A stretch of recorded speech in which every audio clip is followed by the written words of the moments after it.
Hey guys, Marco here of Fully Loaded Cars. Hope you're all doing well. And today's video for the Retromod, we're going to be primering the rear section here and underneath the wings. The reason we're doing that is because we've got some panels to weld and we don't want any corrosion to come up once the panels is on. It's very difficult to paint inside here with all the panels that we've made welded on. So that's what we're going to do today. We've got some panels over here that we made in the last video. We don't normally typically spray everything like this, but because it's only a one coat of epoxy primer it's getting, this is perfectly fine. So we'll primer these and then we'll weld them up. So keep watching.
So in this video you've seen us weld this panel in. Now we've got reinforcement from the strut tower to the roll cage, so that's all nice and strong now, and it's going to stop the water from coming in. We'll just need to primer that and seam seal it, and that'll be ready to go. And next what I'll do is I'll make the inner panels for the underside of this wheel arch. Yeah, so that's what I'll be doing next.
So guys, today's been a long ass day and we've worked our asses off, but we managed to finish the inner panels. They've been welded in and they're all perfect. I'm really happy with the way that's come out. So this just needs primering and seam sealing and painting, so that's all good to go. We also managed to weld the base plate in. This base plate holds the air compressor for the air suspension, and there goes the light.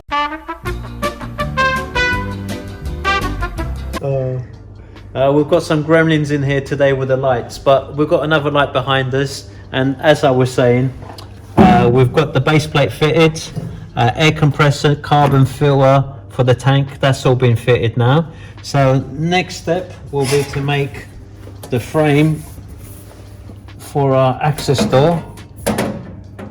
That will go on like that, and this will be screwed in, so we've got access to the pump and the filter and the fuel filter pipe, which has now been mounted. And then once that door's fitted, and then I'll do another piece for up here, and that'll be in the next video. So if you enjoyed this video, please hit that like button, and don't forget to comment and subscribe and all that good stuff, and we'll catch you in the next one.